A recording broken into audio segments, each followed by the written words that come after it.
So Matt, you've ended the season with a victory and put some smiles on Rotherham fans' faces after a tough season. How did you rate today's game? Hard to kind of sum it up really. I was probably angriest I've been first 20 to 25 minutes, and I kind of got let off my lead at half time a little bit. I just thought the game, like I've spoke all week about mindset and having a right good go, and I think you felt it in the stadium once we got this sounds really bad, but like stuck in really and won us tackles and got tight to people. The fans got behind the team, and I keep emphasising that. So second half were really pleasing. I thought we did that a lot better, and then kind of a bit of a common thread, we probably run out of energy at the last 15 minutes. But look, it could have been a lot more. However, we could have been 2 or 3-0 down in that first 20 minutes. So all in all, it's nice that we go away with 3 points, but it's also nice at the end that the fans stayed, which I'd like to put on record the thanks for them, because it would have been easy for them to not. And I don't want them to think that that's like the standard and the levels, because it isn't. That's more of an appreciation and thanks from me and the players. Just on those first few minutes, I mean the first goal in particular, it seemed really strange, didn't it? How much space that Peterborough allowed in your penalty area. What do you put that start down to? Not good enough defending. Letting people get at us, letting people come inside. We'd spoke about it before, about stopping people coming inside. We knew that. Well, we thought they might play inverted wingers, and they did that. And the first instance that we had to not let them come inside, it did, and it's disappointing. It's not good enough. You can't go a goal behind after 2 or 3 minutes and not lay a glove on your own pitch, and that's, I think, the frustration that I had. But like I said, we reacted really well from that, if I'm going to be honest, and I thought second half, for half an hour, that is how a Rotherham team should look. And Dylan Phillips did make a really important save, didn't he, at 1-0, and kind of at that point it seemed pretty crucial.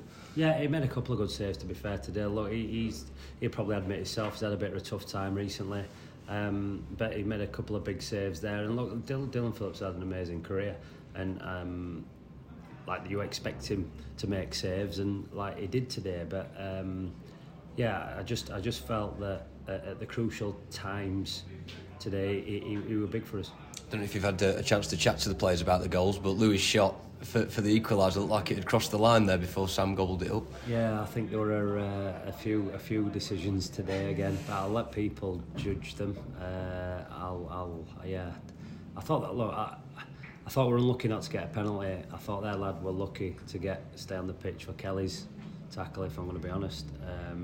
Penalty, you talked about the challenge on Malik. Yeah, challenge on Malik, yeah. Anyway. But in terms of Sam, 14th of the season for him, he'll obviously claim that, and you know it's good for his confidence in terms of the season he's had in what has been an overall difficult campaign for the club. Yeah, Sam Nombe is the top player, and he's somebody who I'm really excited about working with. I don't think he's near a finished article yet. I think his playing ability is outstanding. He's got a selfish knack to want to get a goal, and I'm really excited to be working with him. And yeah, we need him firing certainly next season. And like I said, long may it continue. I don't know what his record is since I took over, but I don't know if it's 5 and 8 or something like that. So it's outstanding from any centre forward to contribute like that. And obviously, Powell got man of the match in a great corner for the second as well, and really well attacked by Cameron. Yeah, but that's a Rotherham win, isn't it? A goal from a set piece and a 2-1 win. That this club's been kind of built on that a little bit, and it's been nice, certainly, like I said, since I've taken over, that we've been contributing with set pieces. There's other areas that we need to work on, but I think like the quick fixes were the set pieces, and I think we've been excellent at them. In the 9 games you've had, obviously there's been a lot of things you've identified as things you need to work on. Does that excite you, or is it almost quite overbearing in terms of where do you start with those improvements? Oh, that's a good question. I wouldn't say it's overbearing, and I would say I'm excited, yeah. I would say I'm excited. I think that it's an exciting time moving forward. I think it could take time, but I can't sit here and say we're going to have a pre-season and everything's going to be hunky-dory. That there's things that might take longer than I would certainly like, but we'll see how that develops over the summer and over the season. But look, it's just important that we're all in it together. The fans stay together. and more importantly than anything today was like Owen Jenkinson walking the team out. When you see something like that, he obviously come in yesterday. His family are amazing, Rotherham through and through. He's Rotherham through and through, an amazing kid, and I hope that we've given him and his family an amazing memory today. Yeah, really nice touch as well with the picture at the end with all the team. In terms of then looking forwards, you know, you've put a bit of your stamp on for the last 9 games, but how excited are you to the next time you'll be in that dugout? It'll be your proper team. Yeah, well, it's my proper team now. Well, as soon as you're manager, it's your proper team. So I don't come from that school of thought of, oh well, they're somebody else's players. Yeah, look, it'd be easy for me to say this hasn't been good enough, that hasn't been good enough. Look, the position in the league table probably speaks volumes. However, it's important that the players who come back know what's expected, which I've made it kind of clear to them. The players who do stay know, and also the players who are coming in. Look, it's going to be another big summer. I think the club's kind of gone away from the things that have made it successful over the years. I don't think you can come every summer and try and bring 10, 11, 12 players in, despite the fact that I'll probably be looking to do that. But I think it's important that every window you try and bring 2 or 3 players in. And if you have to sell players and move players on, that's absolutely fine. But that's what has to happen at this football club for it to get back to where it needs to be. In terms of the coming days, with the players first and foremost, do you know in your own mind what kind of conversations you'll be having this week with those? Yeah, I think 95% I'm certain on. I think there's always 5% that you're like, well, could I get a bit more out of him? Could I do a little bit with them? And like I'm only seeing him with kind of my eyes over this 5-week period. So it's a difficult decision, and it's not a decision that I make personal. It's just a business decision. I can't fault any of the lads' effort, commitment. I think you've seen lads come back from injury and give me all they've got. Like Sean McWilliams today is like absolutely blowing, but he's going to be blowing because he's tried everything to get back for me, which is amazing.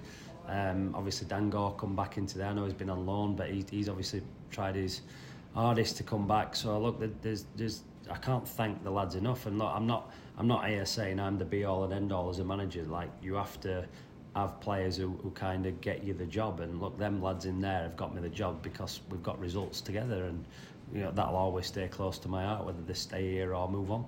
And with the chairman, the discussions you've had with him already, is he kind of aware pretty much of what you're thinking, or there's going to be some new tough conversations maybe needed in the coming weeks? I don't think there's any tough conversations. I think we've both really been open and transparent, and like that's who chairman is. He'll always tell you what he thinks. He'll always tell you if it can happen. And look, I like that. I don't like maybes. I like yes and no. I like to be in control. The club need to get back in control, and it's important we do that. It's a well-run football club with amazing fans in an amazing stadium, and you shouldn't go away from that. It's easy to get caught up in moan and groans, and this isn't good enough.